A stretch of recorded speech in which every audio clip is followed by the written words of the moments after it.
क्योंकि हमारी नींद टूटती ही नहीं कभी। ये जागना है। ये नहीं कि केवल घर छोड़ देना और जागना। मतलब फिर जो करना होश आवास में करना। मैं सदुर कबीर का पद कह रहा था, कहू अमर कासों लागा। कि सदुर कबीर अपने श्रोताओं से बात करते हैं।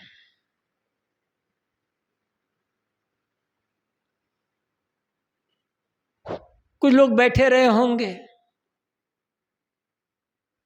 होता है बूढ़े लोग बैठे रहे होंगे, जवान लोग बैठे रहे होंगे, किसी की मौत हो गई रही होगी, ऐसे कोई चर्चा चलती रही, कहीं बुढ़ापा आ रहा होगा, भैया अब आजकल मर जाएंगे, इसे क्या हो जाएगा। ये तो बहुत दुख की बात है, क्योंकि मरने का डर हर प्राणी के अंदर है। मरे नहीं है अभी तक इस जीवन में, लेकिन मरने का डर हर प्राणी के अंदर है। और इतनी गहराई से गड़ा हुआ है मनुष्य के मन में ये मौत का डर कि निकालते हुए भी निकलता नहीं है। इसीलिए योग दर्शन में इस मृत्यु भय को अभिनिवेश कहा गया है। अभिनिवेश का अर्थ है जो बहुत गहराई से गड़ा हुआ हो।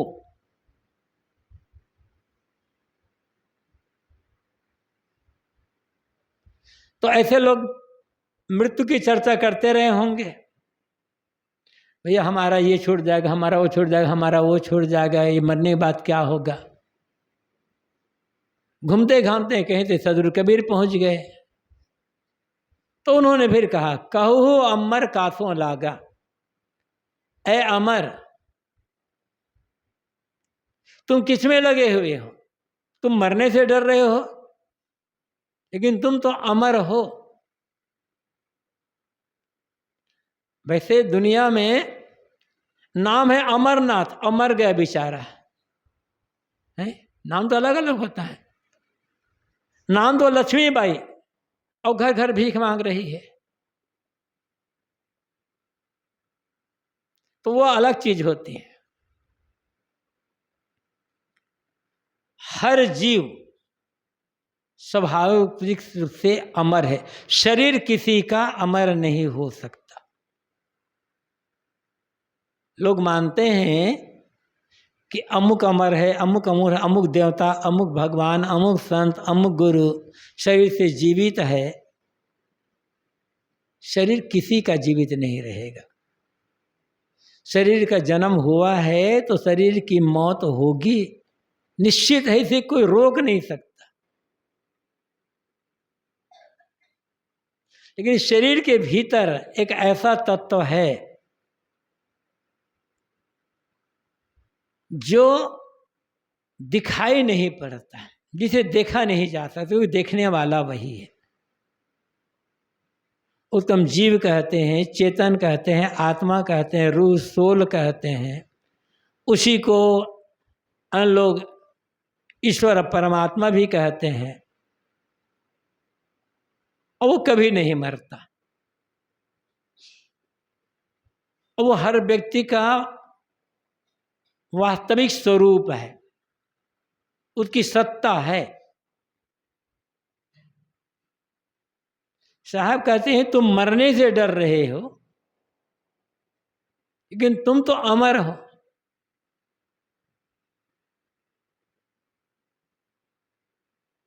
और जिनमें तुम लगे हो, जिनमें तुम्हारा लोभ है, जिनमें तुम्हारा मोह है, जिनके छूटने का तुम्हें भय है, वो विनश्वर है, क्षणभंगुर।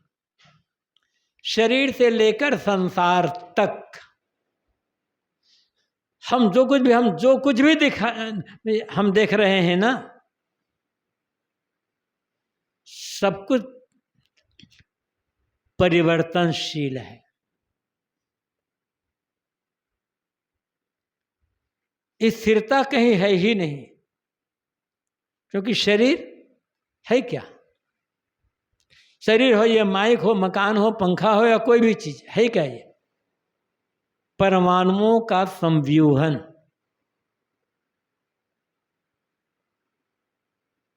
और परमाणु कभी स्थिर नहीं होते हैं। कोई भी भौतिक कण, कोई भी भौतिक द्रव्य कभी स्थिर नहीं होता, सदैव गतिशील गतिशील है, क्रियाशील। और जहां निरंतर गति और क्रिया है वहां स्थिरता कैसे होगी?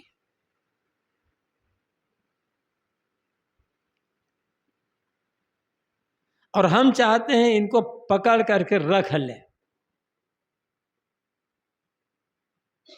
इसको साहब ने बीजक में एक और कहा है, भंवर जाल में आसन मारा, चाहत सुख दुख संग न छाड़ा। नदी की धारा जब बहती है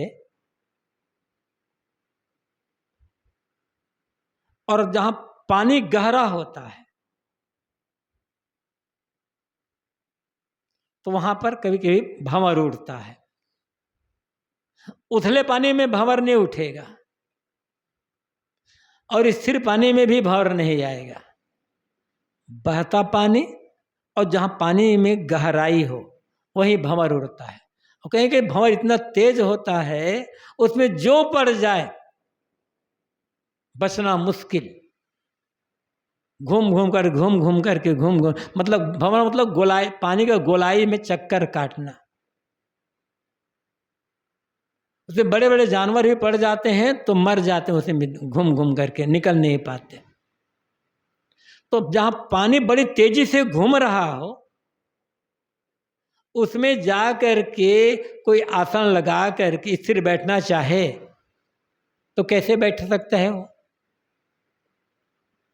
ये पूरा संसार भंवर है, परमाणुओं का भंवर, निरंतर घूम रहा है घूम रहा है घूम रहा है और हम उन्हीं में मोह कर लेते हैं।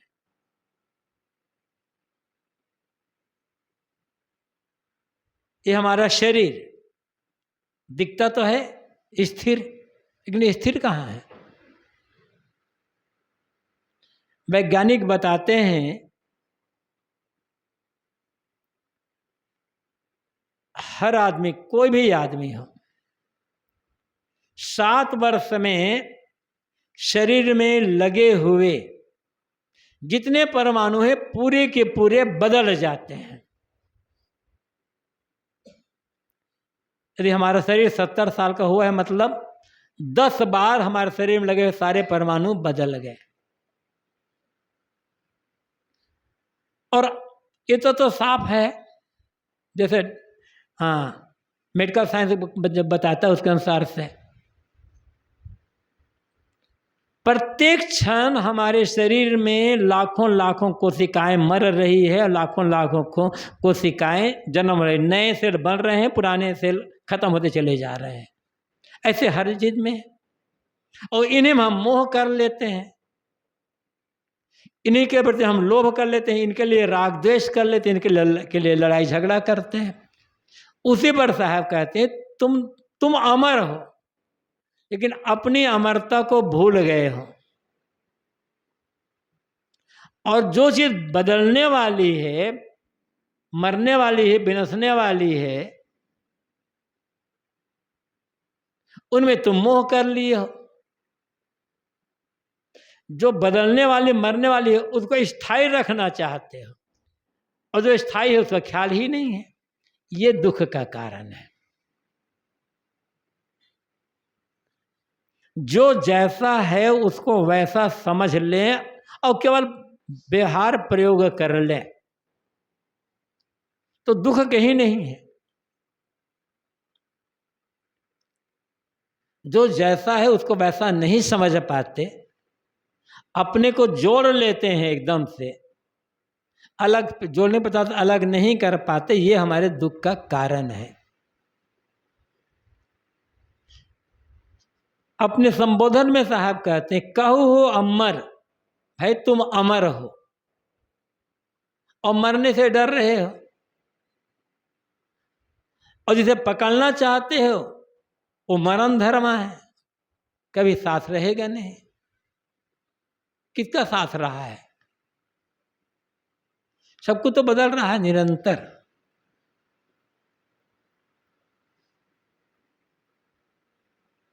जो दुनिया का है, संसार कहते किसे हैं?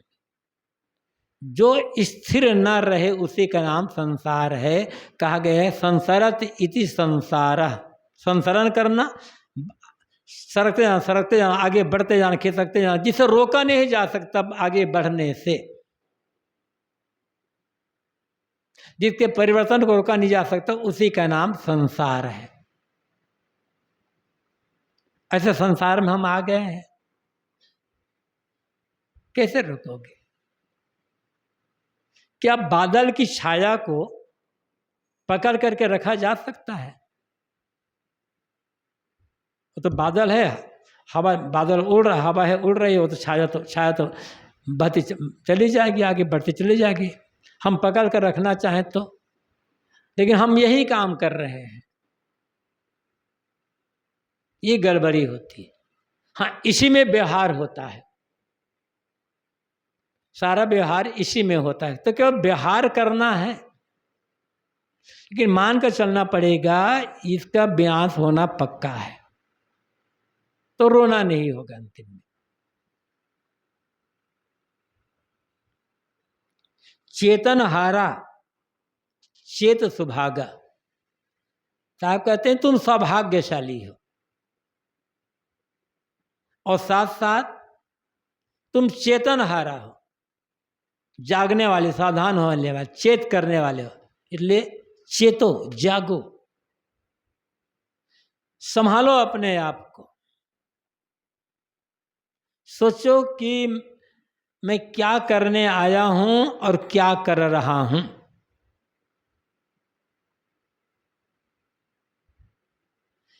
ये मानव जीवन मिला क्यों है मुझे, किसके लिए मिला है?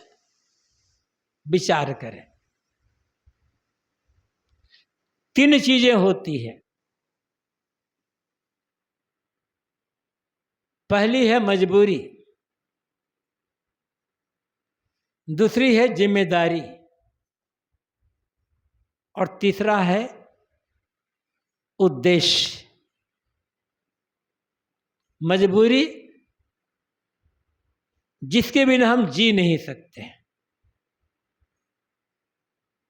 भोजन, कपड़ा और निवास, ये हमारी मजबूरी है। बिना मकान, चलो बिना मकान के बाद जी लेंगे। जानवर के पास कहाँ मकान है? आप पालते हो गाय, बैल, भैंस आदि, उसके लिए मकान बनाते हो। जंगली जानवर को कहाँ मकान है? पक्षी का कहाँ मकान? पक्षी तो पेड़ की डाल, एक छोटी पतली सी टहनी पकड़ करके बैठ जाती है, रात भर झूला भी झूलती रहती है, सोती भी रहती है। जानवर कपड़े कहाँ पहनते हैं? लेकिन आदमी जानवर नहीं है। लेकिन खाना, ये तो सबको आवश्यक है, पशु पक्षी कृमि कीट सबको जरूरत है। तो ये भोजन, खाना, ये हमारी मजबूरी है। लेकिन भोजन बना बना भोजन आकाश से टपक करके नहीं आएगा, और धरती फोड़ कर भी निकलेगा। उसके लिए काम करना पड़ता है। खेती, किसानी, नौकरी, मजदूरी, व्यापार अनेक है। कोई खेती करते हैं, कुछ लोग नौकरी करते हैं, कुछ व्यापार करते हैं, कुछ मजदूरी करते हैं, कुछ और करते हैं। अनेक काम धंधा है। ये मजबूरी, उद्देश्य नहीं है ये हमारा। ये मजबूरी है, क्योंकि इसके बिना जीवन नहीं चलेगा। तो यहां पर क्या करना है? कुछ भी काम करें, कुछ भी निर्वाह का धंधा, पूरी ईमानदारी और तत्परता से करने की आवश्यकता है। जब जो भी काम करें, चाहे साधु हो चाहे वो गृहस्थ हो, जब जो भी काम करने का अवसर मिले, समर्पित होकर पूरी तत्परता से काम कर रहे हैं उसमें, तो काम बढ़िया होगा, परिणाम बढ़िया आएगा, मन में प्रसन्नता रहेगी। आधे अधूरे मन से काम करेंगे तो काम भी बढ़िया नहीं होगा, परिणाम बढ़िया नहीं आएगा, और मन में फिर चिंता होगी, दुख होगा। इसलिए चाहे जो काम करना हो, चाहे खेती करो, नौकरी करो, व्यापार करो, या अन्य काम, झाड़ू लगाना, बर्तन मारना, भोजन मारना, ये करना वो करना, पूरी शक्ति लगा करके समर्पित होकर के काम करें तो कम से कम धीरे धीरे हमारे मन में एक रास्ता आती जाएगी।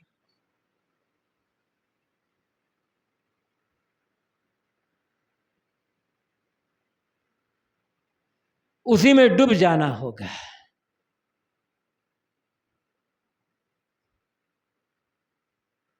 ये मजबूरी। दूसरी बात है जिम्मेदारी। हम मनुष्य हैं,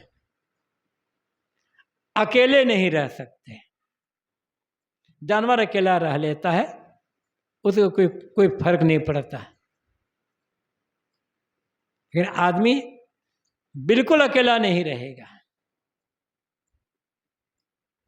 अब साधु देख लो, कहते हैं साधु थे, संसार से साधु, मठ है तो वहाँ गुरु हैं, गुरु भाई हैं, भगत हैं, ये भी तो साथ में है ना, अकेले कहाँ है। कोई जंगल चला गया, मुझे किसी से मतलब नहीं है, जंगल चला गया, अब भूख लगेगी तब क्या खेती करेगा जंगल में? तुम्हारे घर आएंगे ना मांगने के लिए, हैं? तो वहां भी तो साथ हो गया फिर। तो जिम्मेदारी जिनके साथ रहते हैं, चाहे वो घर परिवार गृहस्थी में रहो, चाहे मठ में रहो, उनके लिए प्रेम, सेवा, आदर, सम्मान, विश्वास पूर्वक व्यवहार। दो आदमियों का संबंध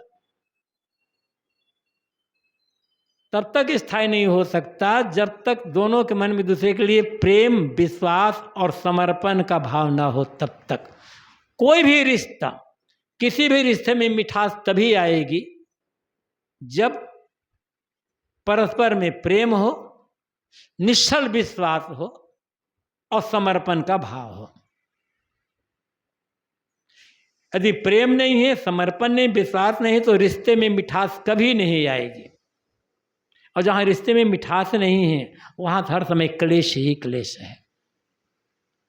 पैसे देकर रिश्ते में मिठास नहीं आएगी, कपड़ा देकर, गहना देकर और बढ़िया बढ़िया भोजन देकर रिश्तों में मिठास नहीं आएगी।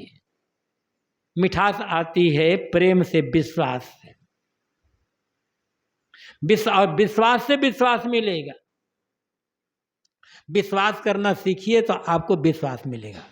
कम से कम जहां रहते, जिस घर में रहते हैं, 4-6 लोग, वहीं पर विश्वास नहीं है, भाई भाई में विश्वास नहीं है, पति पत्नी में विश्वास नहीं है, सास बहू में विश्वास नहीं है, पिता पुत्र में विश्वास नहीं है, कहाँ मिठास आई? गृहस्थी में भी, गुरु शिष्य में विश्वास नहीं, गुरु भाई में विश्वास नहीं है, कैसे साथ रहना होगा? बस धर्मशाला है फिर तो। धर्मशाला में किसी को किसी पर विश्वास नहीं होता, क्योंकि सब अपरिचित लोग हैं। एक ही घर में रहते हैं, पति पत्नी, पिता पुत्र, सास बहू, विश्वास नहीं, सब वो घर नहीं, धर्मशाला है। और धर्मशाला में कहाँ